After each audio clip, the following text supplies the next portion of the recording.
Et bonjour YouTube, j'espère que vous allez bien, vous l'avez vu, un peu moins de live cette semaine, je me repose, on a quand même un mois qui était très chargé. Cependant, ce week-end, je vous donne rendez-vous pour le national italien, il y a une grosse prod, ça va être vraiment trop bien, ça va se dérouler sur 2 jours, donc clairement on a envie de voir de la compétition, donc n'hésitez pas à passer sur Twitch, je serai de retour demain à 11 h et du coup samedi dimanche ça sera à partir de 8-9 h, on verra globalement comment ça va se passer. De ce que j'ai compris, ça sera plutôt 9-10 h même, mais encore une fois, on ne sait jamais un peu quand ça va commencer, même si en général c'est assez tôt. Aujourd'hui, vidéo un peu particulière puisqu'on va parler de l'YCS de Quito.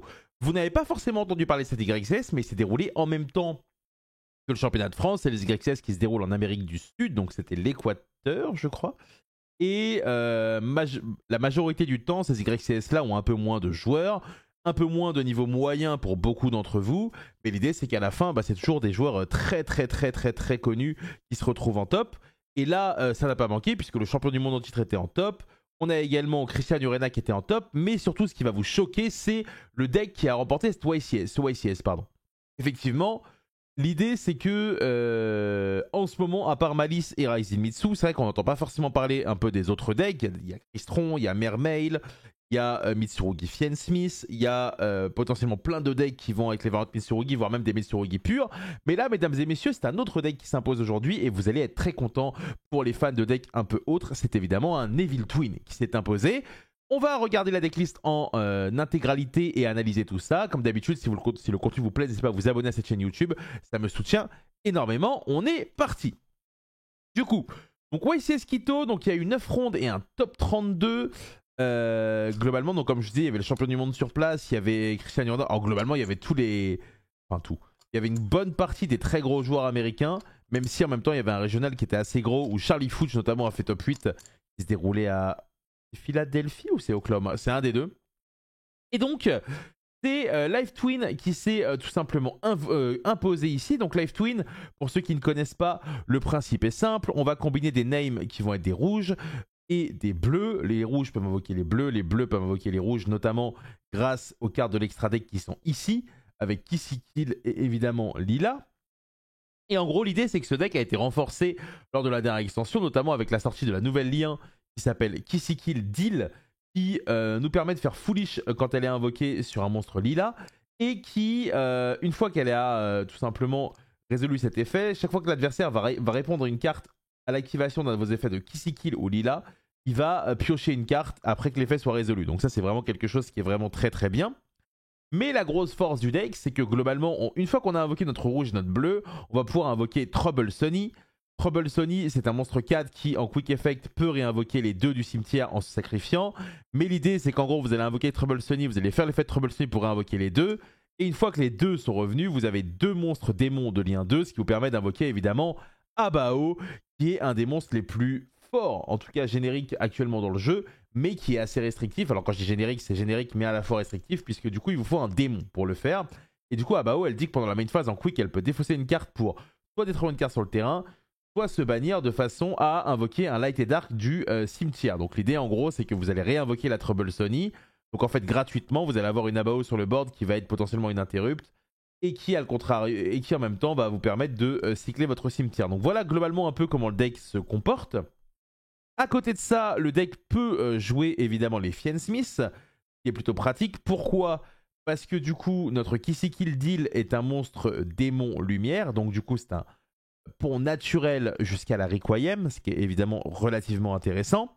Et donc avec cette base de monstres qui est relativement petite, puisqu'on voit qu'on a 14 monstres si on compte le riz, derrière, on va avoir quasiment que des free spots, ce qui va être la grosse force du deck. Donc, on va pouvoir se permettre de jouer 3 H, 3 Fuvalos, 3 Drolls, 2 Dédécro, 2 Nib, 2 Bell. Et à côté de ça, on va également aller gratter des bodies avec une tech card très intéressante qui s'appelle Spellcard Monster Reborn, qui du coup, en magie rapide, peut invoquer spécialement un monstre sur le terrain de n'importe quel cimetière. L'idée, c'est que si l'adversaire essaye de vous... par exemple, Prayers Murakumo, vous allez pouvoir directement chaîner un Monster Reborn dessus pour le prendre, ce qui fait que certes, vous n'allez pas pouvoir activer son effet, mais globalement, vous allez être capable de prendre un body à l'adversaire qui avait pour but de vous raser votre board. Donc ça, c'est vraiment très efficace. Alors, côté free spot, évidemment, je n'avais pas parlé, mais on a le 3 impair, on a le call by et le cross out. Donc on est sur un deck qui est relativement complet. Alors évidemment, vous allez me dire, mais comment contrer ce deck si jamais il devient populaire? Le deck a une grosse difficulté à tanker Fuvalos, globalement. Il aime pas trop Mayhall, ceci. Par contre, il a une certaine facilité à jouer autour de Purulia. Que Purulia, vous allez avoir votre normal summon et c'est quasiment tout. La nouvelle carte Life Twin qui a été ajoutée, ça invoque du cimetière. Lefian Smith, ça invoque du cimetière. Et donc, globalement, voilà un peu l'idée.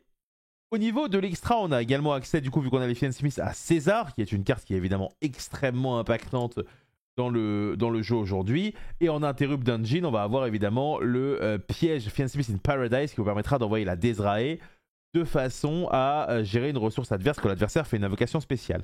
À côté de ça, on va avoir d'autres trucs puisque on a l'option de jouer le Duke of Demise. Ça, c'est intéressant. C'est une carte fusion qui n'est pas forcément jouée dans tous les decks, qui s'invoque évidemment avec séquence. Il faut avoir soit 2 démons, soit 2 zombies. Une fois par tour pendant le stand-by, on paye 500 ou on la pète. Mais surtout, il a d'autres effets intéressants. Il n'est pas pétable en battle. Et pendant la main phase, on peut directement après que cet effet se résout, invoquer normalement un monstre. Donc ça permet d'avoir potentiellement une extra norme. Et une fois qu'il est géré et qu'il est au cimetière, on peut le bannir de façon à target un démon ou un zombie de maximum de niveau 4 ou plus, pardon. Et on va le récupérer dans notre main. Voilà, globalement, c'est une carte qui est très très complète, qui n'est pas forcément très très chère actuellement dans le jeu, mais qui est importante d'avoir puisque c'est une carte très très intéressante. Au niveau du side, on a des free spots, on a des cartes pour contrer évidemment Malice qui sont logiquement ajoutées ici. On va avoir l'artefact Lancea qui va être un peu légère. En go second, on va avoir un Duster et un Storm qui sont de plus en plus populaires. En go first, on va avoir un TTT et les 2 pièges assez populaires. Donc Mischief of the Gnome qui va être pour Raziel Fian Smith et Simlarkshin pour Malice, accompagné évidemment des TTT. Et en plus de ça, en Go First contre Raziel Mission, on va avoir des Mystic Anares. Donc on a un deck qui est mine de rien très très bien construit, qui a pour but d'aller chercher la majorité des decks adverses. Et c'est plutôt cool en réalité de voir que le format est encore très très ouvert. On l'a vu cette semaine avec le championnat de France où un Malice avec énormément de soft and trap s'est imposé, ce qui n'est pas du tout la tendance qu'on voit par exemple aux États-Unis, qui est à l'inverse avec beaucoup de bulles charmy.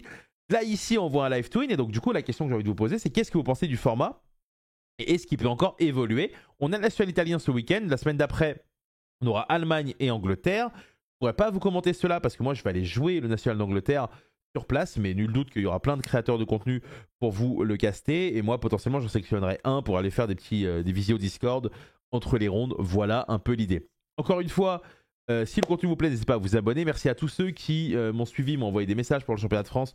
Parce que c'est la première année où je ne l'ai pas casté officiellement, mais on a eu vraiment beaucoup de monde sur Twitch. Et c'était encore une fois exceptionnel. On va évidemment continuer dans cette optique de tout simplement faire de la pédagogie pour vous permettre de tous reprendre, apprendre, comprendre ou vous améliorer à Yu-Gi-Oh!